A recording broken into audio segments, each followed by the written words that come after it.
On termine la séance avec la dernière capsule qui va parler de la gestion du stress. Donc, c'est bien beau de savoir ce qu'est le stress, mais c'est encore mieux de savoir comment le gérer. Donc, pour débuter, je vous invite à indiquer, dans le fond, de prendre en fait un 5 à 10 minutes pour indiquer qu'est-ce que vous faites, vous, pour gérer votre stress. Ça se peut qu'il n'y ait rien qui vous vienne, ça se peut que le stress vous le gérez pas vraiment pour l'instant. C'est sûr que vous le gérez, là, mais vous n'êtes peut-être pas conscient non plus que vous le gérez. Mais sinon, est-ce que vous faites des activités, par exemple du yoga ou peu importe, là, aller courir dehors, de l'entraînement, tout ce qui est activité physique, ou sinon ça peut être est-ce que vous mangez vos émotions, est-ce que vous rongez les ongles? Il y a des bons moyens, il y en a des moins bons, là, mais qu'est-ce que vous faites pour gérer votre stress? Alors, vous pouvez faire pause à la capsule pour prendre là, un 5 à 10 minutes pour indiquer ça dans vos notes. Ensuite, on se demande comment réduire le stress. Ben, c'est certain que de façon assez bête et simple, on dit que la seule façon qui soit efficace pour les entreprises consiste à supprimer les facteurs de stress qui provoquent des tensions inutiles et mènent au surmenage professionnel. C'est certain que l'idéal, ça serait d'éliminer le stress. Là. On s'entend là-dessus. Par contre, c'est pas toujours faisable, en fait. Là. Il y a des fois que c'est inévitable, le stress, qu'on peut pas rien faire pour empêcher ça. Ça serait par exemple de se dire si je suis stressée à l'idée de m'acheter une maison, j'ai juste qu'à vivre toute ma vie dans un appartement. Peut-être, oui, que dans le fond, c'est quelque chose qui est possible, là, mais on n'affronte pas du tout le stress, on fait juste l'éliminer. Fait qu'on s'entend dans votre milieu de travail, là, j'imagine que ce qui vous stresse, c'est pas toutes des choses que vous êtes en mesure de juste éliminer et faire comme si de rien n'était là, par rapport à ça. Donc, soyons peut-être un petit peu plus réalistes. Dans le fond, c'est sûr qu'on peut pas vraiment éliminer le stress de notre vie au complet. Il y a peut-être certaines choses stressantes que des fois on peut dire que finalement on fera pas ça, ça me stresse trop. Là. Il y a des fois que ça peut s'appliquer, mais de façon générale, il va toujours rester du stress dans notre vie. On doit donc apprendre à composer avec le stress. Il n'y a pas de solutions qui sont faciles, il n'y a pas de solutions qui sont universelles, il n'y a pas des solutions qui vont être efficaces pour tout le monde. L'important, c'est justement de trouver ce qui va bien pour nous, pour notre réalité à nous. Donc, il y a certains stresseurs qui vont être absolus, c'est-à-dire que tous les humains vont y réagir de la même manière ou d'une manière qui est assez semblable. Par exemple, si notre maison passe au feu, on s'entend, c'est pas mal tout le monde là, qui va être stressé par rapport à ça et qui va réagir rapidement, qui va, dans le fond, qui va produire des hormones pour réagir au stress. Euh, Tandis qu'il y a d'autres stresseurs qui sont relatifs, donc ils vont vraiment dépendre de l'interprétation qu'on va en faire. C'est là que la dimension psychologique embarque d'ailleurs. On n'est pas fait tout le monde pareil à ce niveau-là. Notre évaluation des situations est différente dépendamment de ce qu'on a vécu dans notre vie, dépendamment de comment on a été élevé, dépendamment de notre personnalité. Donc, par exemple, si dans le cadre de notre emploi, on doit rencontrer un client important, bien, il y a certaines personnes que ça ne les stresse pas du tout, en fait, de rencontrer un client important.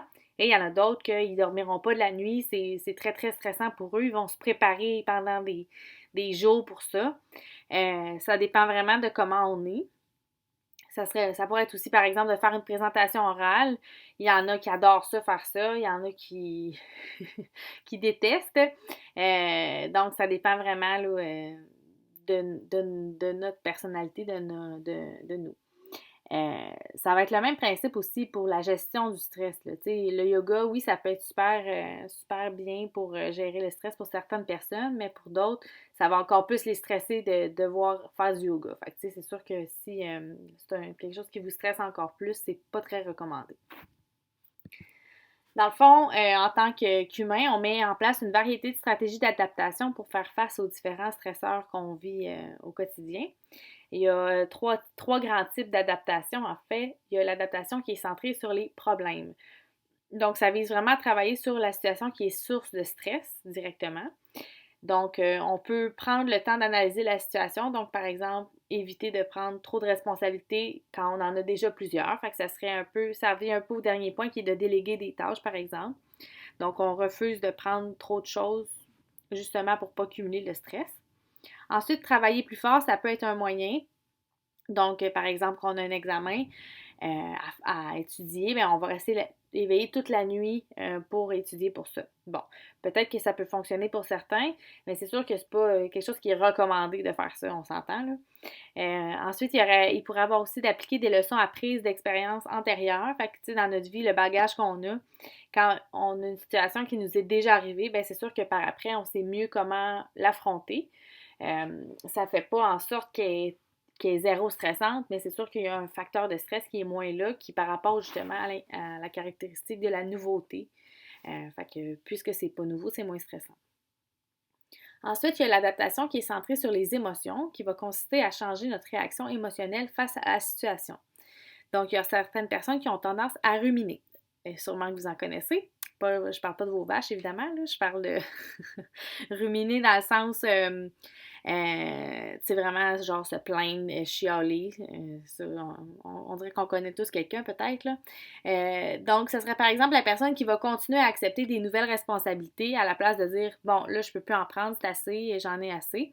Fait qu'il va continuer à en prendre, mais après ça, il va chialer toute la journée que on pense pas à moi, c'est donc bien injuste. Fait que c'est un peu ça que ça veut dire.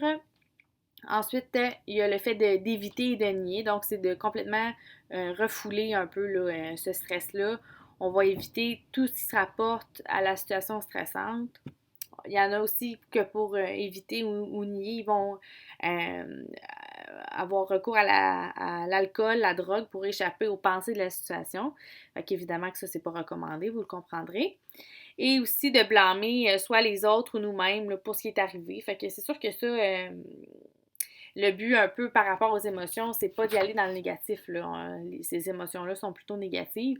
Il faut essayer de les modifier pour les rendre plus positives, ce qui n'est pas toujours facile à faire.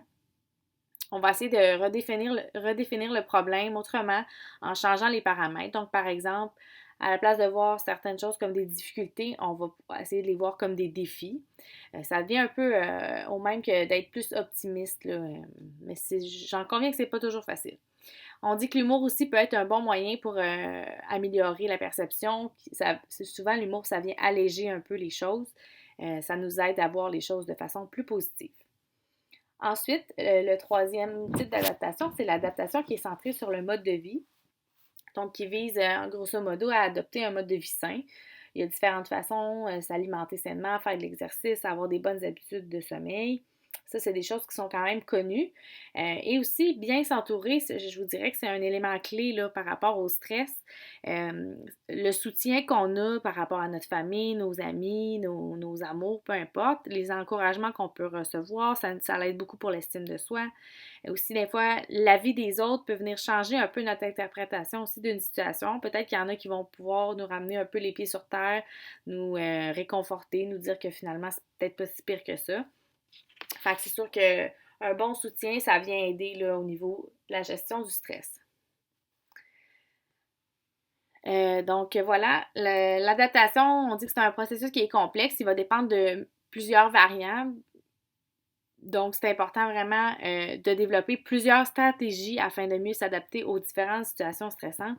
Pas seulement avoir une seule stratégie pour toutes les situations parce que le yoga, c'est pas vrai que c'est bon dans tous les cas. Là, c'est important en tant que personne de développer justement différentes stratégies pour les différentes situations de stress. Ensuite, ce que je vous amène à faire, là, c'est de lire le texte Gestion du stress, solution rapide. Le lien est sur Léa. Et je vous invite de prendre vos propres notes, dans le fond, ce que vous retenez de ce texte-là, ce que vous trouvez plus essentiel. Vous pouvez prendre des notes dans votre cahier de notes. Et même principe pour le texte Gestion du stress à long terme. Donc, on a vraiment comme plus à court terme, à long terme. Dans le fond, encore une fois, de noter là, qu'est-ce que vous trouvez pertinent dans ce texte-là, qu'est-ce qui vous colle à vous, qu'est-ce qui pourrait vous aider dans votre quotidien. Donc, vous pouvez, encore une fois, faire pause à la capsule et aller lire les textes. Ensuite, on enchaîne avec le principe de la cohérence cardiaque. Ne vous en faites pas, là, je ne suis pas ésotérique ou quelque chose comme ça, là, ça n'a pas du tout rapport. C'est vraiment un principe qui a été prouvé là, assez scientifiquement, assez solidement, je veux dire, par rapport à ça. Donc, ce que je vous invite à faire, c'est d'aller visionner la vidéo sur la cohérence cardiaque et de répondre aux deux questions suivantes. Qu'est-ce que la cohérence cardiaque et quels sont les bienfaits? Dans le fond, la vidéo, elle va vous l'expliquer assez bien, là. Puis si jamais c'est un principe qui vous intéresse, il y a vraiment beaucoup de littérature là-dessus. Je pourrais soit vous en acheminer ou, tu sais, vous tapez ça sur le net, puis vous allez trouver sur les internets, comme on dit. Et puis, vous allez trouver beaucoup d'infos par rapport à ça. En gros, là, juste pour vous introduire un petit peu, là, c'est vraiment le principe d'aligner un peu notre respiration avec le cœur et avec le cerveau. Fait qu'il y a vraiment des liens avec ces trois choses-là. Puis nous, ce qu'on contrôle, c'est la respiration. Ça va venir faire ralentir le battement du cœur. Puis ça, ben, ça fait en sorte que le cerveau, il comprend il doit être plus calme. Dans le fond, là, c'est vraiment le lien qui se fait là, entre les deux. Euh, mais pour compléter vos notes, là, vous pourrez visionner la vidéo. Et ensuite, d'indiquer aussi quels sont les bienfaits par rapport à ça, là, autant les effets immédiats que les effets à long terme. Donc, dans vos cahiers de notes, vous allez pouvoir remplir ça. Et puis, votre petit devoir, là, je dirais, là, pour cette semaine, là, ça va être 5 minutes de votre temps, c'est de visionner la vidéo d'exercice de la cohérence cardiaque. C'est vraiment de faire le test. Là. La vidéo dure littéralement 5 minutes. Et puis, je vous demande, dans le fond, de respirer pendant 5 minutes. Donc, je pense pas que c'est trop compliqué comme devoir là, que je vous demande. Mais je vous demande quand même de l'essayer. C'est sûr que le but, c'est de le faire un peu à tous les jours, là, mais au moins une fois, là, voir si vous trouvez que ça a un effet sur vous ou pas du tout. Là. Peut-être qu'il y en a qui vont trouver que ça n'a pas de bon sens à faire ça, là, mais je vous demande d'être ouvert et de l'essayer.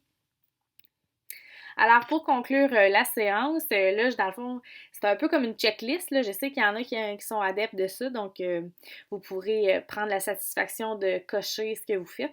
D'ailleurs, si vous avez écouté là, dans l'ordre toutes les capsules, vous pourriez cocher pas mal là, tout ce qui est sur ce tableau-là. Seulement, le dernier point, là, vous connectez à la classe sur Teams, idéalement avant mardi matin. Mardi, je parle de mardi matin prochain, là, pour vérifier que votre accès fonctionne parce que, dans le fond, les services informatiques m'ont créé une classe sur Teams. Comme vous avez pu remarquer, là, je ne suis pas tellement une pro de l'informatique et de ces choses-là, mais j'aimerais quand même que vous validiez que ça fonctionne de votre côté sur Teams, que vous avez accès, dans le fond, à la classe, parce que je vous rappelle que la séance prochaine est à distance, mais est en direct. Donc, moi, je vais me connecter mardi matin à 8h15 pour le cours, donc... voilà, si vous avez des questions, n'hésitez pas à m'écrire et puis je vous souhaite une super belle semaine.